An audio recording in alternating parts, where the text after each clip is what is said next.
Hey guys, so this is a little bit of a weird one, but I can't help it. I'm sitting around in quarantine and I can't help but see the similarities in how we can quarantine fish and how we're quarantining ourselves right now.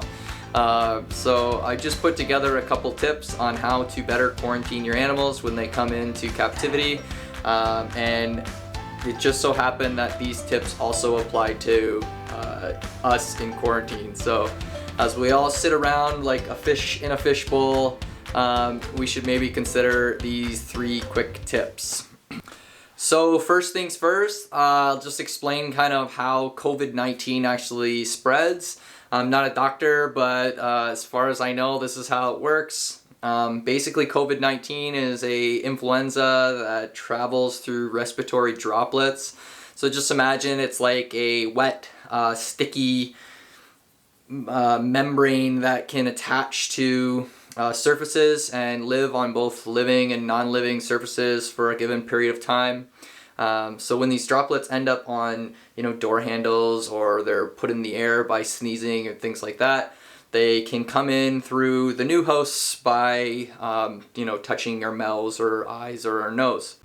So the easiest comparison to make for how we quarantine our fish, or for a parasite or disease that acts just like COVID-19, is the ick parasite.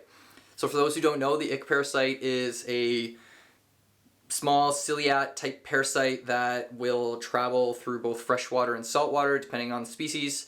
They attach to the skin, gills, and eyes of fish, taking little bites out of them. Eventually, if the fish becomes overwhelmed by that parasite, it'll die, and it'll live on those hosts and then spread to other fish as long as there's hosts around. So we know that ick parasites can travel through, droplets of water up to multiple feet, depending on how much airflow you have in the room. We know that they can jump from basically all species of fish, with certain species of fish having more innate immunities to them. Things like having, stronger scales, or having specific mucuses that the fish will produce to fight off those parasites, all help individual fish fight off the parasite differently. But in general, it can affect all fish. And when there's a lot of fish, especially if there's one fish that just happens to have a reduced immune system, that fish will then multiply the population in the tank. The more parasites raises that load of parasites in the tank, and then all fish will end up getting those parasites, even if they're innately more immune. So, of course, the biggest thing to do is to keep distance. Generally, papers will suggest that you keep your display tank, or the tank where you're keeping your fish long term, and your quarantine tank at least 10 feet apart. I think in most situations 5 feet is fine, even in areas where you have kind of dynamic airflow in the room.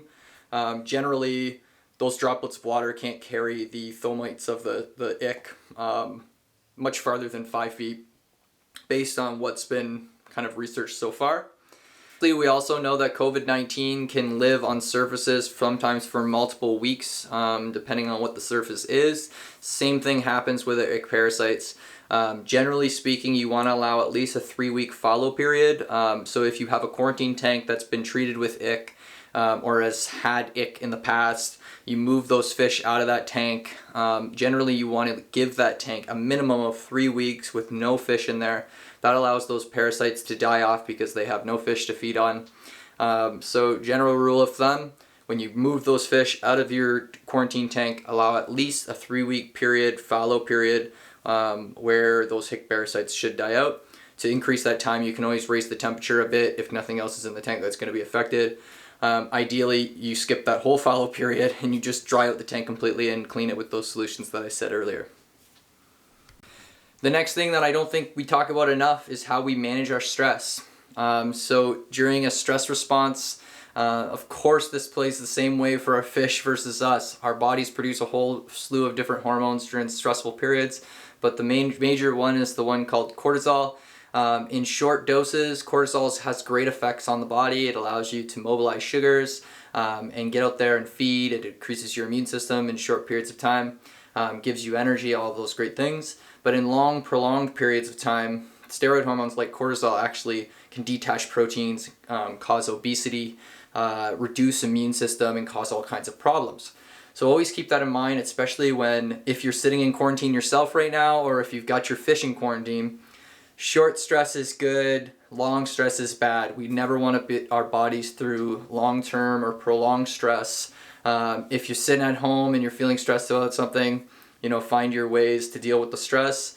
And then if your fish are being stressed out, you got to remember that these fish are coming from wherever.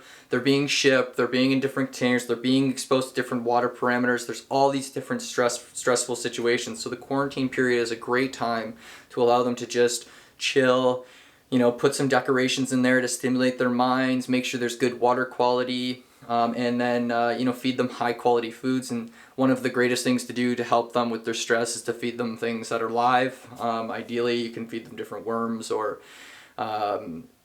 you can feed them ghost shrimps and things like that, and gut load those live foods to really boost their nutrition. Finally, and it's kind of related to the last one, is improve your immune system. And of course, this applies to both fish and humans. We want to do things that are going to improve the diversity of bacteria in our guts and in our fish's guts. All of those types of things are really great.